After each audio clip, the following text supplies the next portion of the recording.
Čau! Mani sauc Kristīna Virsnīte, un kopā ar Getliņa Eko mēs mēģinām saprast, ko cilvēkam nozīmē šķirot bioloģiskos atkritumus. Ko tas no mums prasa? Tas ir grūti. Es došos satikt Madaru Martinsoni, kas ir sociālo mēdīju satura veidotāja. Viņa gatavo ēdienu un dalās ar savām receptēm. TikTokā un Instagramā viņu labāk var pazīt kā Madara Martīni. Tas nozīmē, ka viņa rada arī bioloģiskos atkritumus, varbūt vairāk nekā mēs vispārējie. Iesim sapratīsim, kā viņi to šķiro. Madarai patīk ceļot pasaulē un, protams, pagaršot dažādu tautu ēdienus, un pēc tam šīs receptes gatavot savā virtuvē. Es ļoti ceru, ka Madara pagatavos arī mums kaut ko.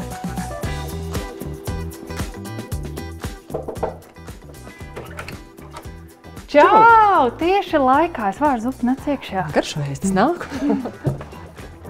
Madara, kā paiet tava ikdiena? Ko tu dari? Es tagad esmu pilnu laikā digitālā satura veidotāja, tā kā man rīti ir tādi lēni, jo es neesmu rīta cilvēks. Es izguļos kārtīgi, bet tad pa dienu man ir diezgan darbības. Man jāplāno dažādas receptes, sadarbības, jābrauc, jātaisa review, jātiekas ar klientiem, apskati. Un ļoti ilgu laiku, pāris stundas dienās pavadu vismaz virtuvē. Jo kamēr es visu sagatavoju, safilmēju, sagriežu, tad jā, paiet diezgan liels laiks virtuvē tomēr. No kurienes tev šī iedvesma darīt kaut ko tādu? Tu esi mācījusies pavāru mākslu vai tas vienkārši tā tev patīk? Man īstenībā patīk gatavot jau kopš agras bērnības. Man liekas, kad es sāku gatavot, kad man bija 15, ne mazāk 11 gadi, bet man pirmā aizraušanās bija kūku cepšana. Kas tev garšo pašai visvairāk? Man īstenībā ļoti garšo dārzeņi. Es ēdu ļoti daudz dārzeņus, dažādi dārzeņu ēdieni, kā pankūks, biezups, esmu zupu meitene. Vārdu daudz zupas. Ja es redzu šo mazo konteinerī, tas nozīmē, ka tu šķiro bioloģiskos atkritumus. Kā ir ar brūno? Ir pagalmā? Jā, ir pagalmā, brūnais konteiners. Jā, es šķiroju jau, man liekas, kopš bērnības, jo es uzaugu privātu mājā, mums ārā bija tā kā komposta kaudze, un tad jau bija pieņems, ka zem izlietnes stāvēja dzeltenā bļoda, kur vienmēr metām kartupeļmizes vispārējo, un tad nesam ārā uz kompostu un izlikām tur. Bija grūti tikt pie brūnā konteinera. Ko tas no tevis prasīja? Īsumā, man liekas, ka bija daudzreiz vieglāk nekā es biju sagaidījusi. Es pazvanīju Rīgas nama pārvaldniekam. Viņš man pārsūtīja pats pie apsaimniekotāja. Tā apsaimniekotājs pateica, ka jāuzraksta iesniegums un jāparaksta vienkārši ar e-parakstu. Un es vienkārši uzrakstīju vēlos brūno konteineru savā adresē. Un nekāda atbilde no viņiem nesaņēma, bet vienu dienu ieraudzīju, ka lejā brūnais konteiners stāv jau pie mājas. Un apmēram nedēļa pagāja. Tu nopriecājies noteikti. Jā, wow, tas gan bija ātri, nebija gaidījusi. Kā bija sākt šķirot bioloģiskos atkritumus? Tas bija sarežģīti, tev vajadzēja kaut ko speciāli darīt? Man liekas, man bija diezgan vienkārši. Es jau šķiroju bērnībā, augot, un tad es vēlāk dzīvoju Anglijā, un tur arī bija jāšķiro. Tā kā, kad es atbraucu atpakaļ uz Latviju dzīvot, man bija sirdsapziņas pārmetumi, ka es nešķiroju un metu visu vienā tā kā atkritumu kastē. Un tad tagad arī, kad pieteicu, man likās vienkārši dabiski atdalīt tos bioloģiskos atkritumus un likt atsevišķi no pārējiem, jo pirms tam es jau šķiroju kartonu un stikla burkas arī un depozītu, un tad liekas tagad, vēl viena lieta vienkārši klāt. Kā ar smakām? Citi saka, nevar, smirdēs. Nē, man liekas, ka smird īsumā mazāk, jo senāk es metu visus atkritumus kopā savā atkritumu kastē, kas ir tā kā atvērta apmēram. Tad, kad es pavērsu kapīti vaļā, kur iekšā ir atkrituma kaste, nāca tāds toksiskais mākonis ārā, bet tagad viņš stāv vis tādā mazā kastē ar vāku un īstenībā nesmird. Un var iznest arī biežāk ārā, jo sadāk, kad tu to lielo pildi, tad kaut kur apakšā varbūt ir tie dārzeņu pārpalikumi, tu samet citus, un tad tur viss iejaucas kopā, un tad, man liekas, vēl briesmīgāk smaki ir, nevis, ka viņi vienkārši ir atsevišķi atdalīti. Tas, kur es nošaugu reizi, kad sāku to darīt, es nopirku ļoti lielu atkritumu spaini, kurā šķirot, un tad es tur krāju nedēļu, un beigās gan tur bija smaka, tur bija mušķiņas, tur bija viss, ko es varēju iedomāties. Un tad es sapratu, ka ir vajadzīgs mazāks konteiners, vai ne? Jā. Īsumā mazo ļoti ērti, un mazo var paņemt arī rokās, aiziet līdz brūnajam konteinerim, vienkārši izkratīt, jo es domāju, ka to lielo noteikti būtu grūtāk nest un nav tik parocīgi. Zinu, ka daudz cilvēki saka, ka šķiros bioloģiskos atkritumus, būs vēl viens atkritumu spainis mājās. Jau tā ir plasmasai, jau tā ir sadzīves atkritumiem, un tā jau ir karta, un tagad vēl viens. Kā tu uz to skaties? Viņš ir īsumā tik mazs, kad es viņu nolieku virtuvē vienā stūrītī, varbūt man pietiekami daudz vietas virtuvē, bet man nav sajūta, ka viņi aizņem vairāk. Tas atkritumu spainis ir tikpat liels kā liels ķirbis, vai mazs ķirbis drīzāk. Tā kā nav baigi, vai te uz galda stāv ķirbis vai atkritumu kaste. Jā, atkrituma kaste vēl ir estētiska. Jā, viņi izmaiņa pelēku un pieskaņojas manai pārējai virtuvei, tā kā ļoti labi. Cik bieži jums izved atkritumus? Tu jau sapratusi? Vēl nē, jo mums konteineru uzstādīja pavisam nesen. Bet es zinu, ka Rīgas nama pārvaldnieks teica, ja redz, ka viņš ir pilns vai nepieciešama izvešana, papildus izvešana, var viņiem droši pazvanīt un tad viņi atbrauc, noorganizē tā kā papildus izvešanu. Kā sākt to darīt? Jo mums jau ir tā sajūta, ka grūti, negribam kaut kas jauns. Kāpēc man tas jādara? Jā, man liekas, ka no sākuma grūti saņemties, bet varbūt kaut vai mīzes vai, piemēram, es dzeru daudz kafiju, man paliek kafijas biezuma, un mēs visi zinām, ka kafijas biezums nav labi laist pa trubām lejā. Tad kaut vai sāc vienkārši ar kafijas biezumiem, ar produktiem, kas nesmird, piemēram, kā kafija, tējas, lapas, augu tējas, omītas tējas, tās var sākt atlikt, tad tālāk pielikt arī mīzes.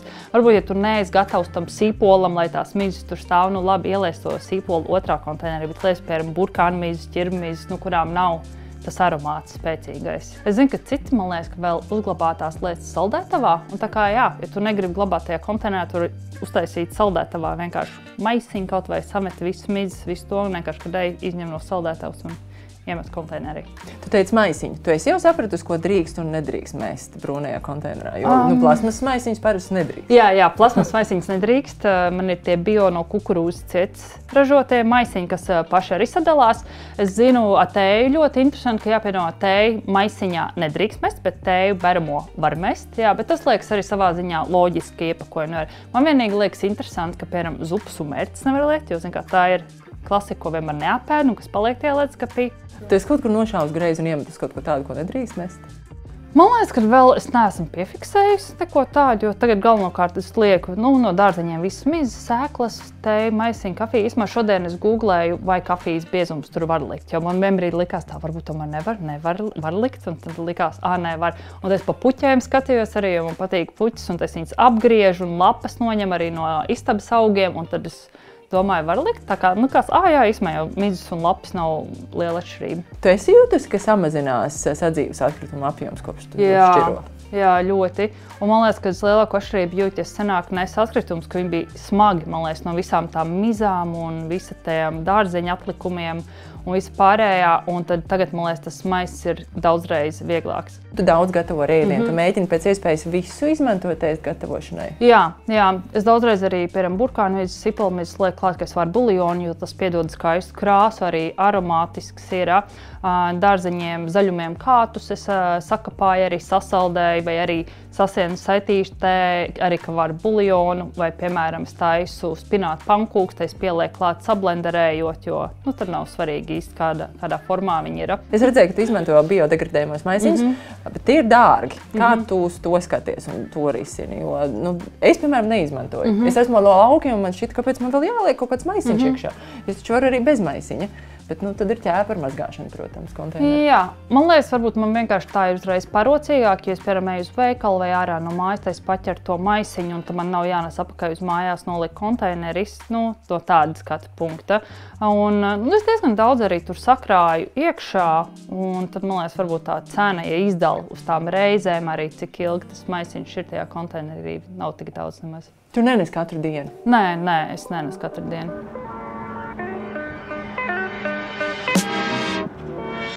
Daudzdzīvokļu mājā būtu jādara tā, ka būtu vispirms jāaprunājās ar iedzīvotājiem, tātad vēl citiem saviem kaimiņiem. Principā vajadzētu būt tā, ka vairākums no mājas, tātad 51% piekrīt tam, ka mēs sākam šķirot bioloģiskos atkritumus.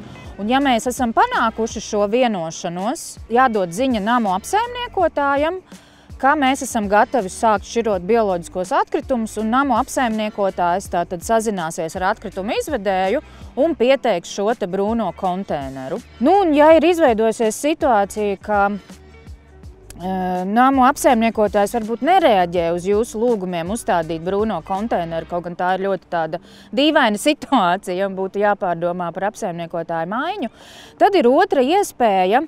Šobrīd darbojas mājaslapa navkurmest.lv, Un tur jūs varat virtuāli nosūtīt savus atkritumus, tieši bioloģiskos atkritumus namu apsaimniekotājiem. Tad atverot šo mājaslapu, tur būs speciāla forma, kur jūs varat pievērst sava namu apsaimniekotāju uzmanību, ka hei, esam gatavi šķirot bioloģiskos atkritumus. Pēc tam, kad mēs redzam, ka brūnais konteiners stāv iekšpagalmā, mēs varam jau sākt ieviest izmaiņas savos dzīvokļos. Tātad tas, kas ir jādara, ir jābūt kaut kādai nelielai tvertnei. Tai nav obligāti jābūt jaunai dārgai miskastes tvertnei. Tātad var izmantot jebkuru spainīti nelielu, kurā mēs tātad sākam mest dzīvoklī šos te bioloģiskos atkritumus. Šobrīd var nopirkt slēgtus konteinerus vai tādus konteinerus, kas ir ar tādiem tā kā caurumiem, ja tātad notiek dabiskā vēdināšana. Sākotnēji es mēģināju maisiņus, kas ir šie te biodegradablie, ja bioloģiskie maisiņi, kas ir speciāli šīm te kompostēšanas tvertnēm. Es atteicos no šiem maisiņiem, tāpēc, ka pirmkārt viņi ir dārgāki, otrkārt, nesot no 4. stāva šo maisiņu, man neradās pārliecība, ka viņš vienmēr izturēs. Un tagad es šķiroju tā, ka es neizmantoju nevienu maisiņu, es krāju konteinerā. Kad konteineris ir pilns, es vakarā dodos izmest šo konteineru un atgriežos atpakaļ dzīvoklī, izskaloju un šķiroju tālāk. Ja gadījumā ir kaimiņi, kas nešķiro, nav droši vien labākas metodas kā saruna. Tātad vai nu mēs sapulcē par to atgādinam, vai mēs izsūtam papildus ēpastus, izliekam paziņojumus. Mēs tā kā atgādinam un ceram, ka vienā dienā šī citu kaimiņu uzvedība arī mainīsies. Varbūt pagaršo, varbūt no ķirbju haters kļūst par ķirbju loveri. Labi, varbūt tu mani pārliecināsi, ka tas ķirbis nav nemaz tik traks un to var ēst. Klausies, ir ēdams. Un es pat teiktu, ka ir gardi. Man liekas, jā, čili eļļa visu spēja padarīt labāk. Un kokospiens. Un kokospiens, un tas ķirbis ir. Paldies. Un ķirbis tāds backgroundā, ne? Iespējams, manā virtuvē arī ienāks ķirbis. Paldies tev! Tas, ko es sapratu pie Madaras, ka pirmais uzdevums ir tikt pie brūnā konteinera. Kā to izdarīt? Sazināties ar savu namsaimnieku vai, piemēram, uzrakstīt atgādinošu vēstuli Nav kur mest LV, lai nedaudz pabakstītu savu namsaimnieku un tas sarūpētu brūno konteineru. Un tad jau ir vienkārši darīšanas lieta. Konteinerīts mājās ir pavisam mazs, tas neaizņem daudz vietas. Arī smakas īsti nav. Jā, galvenais ir vienkārši sākt.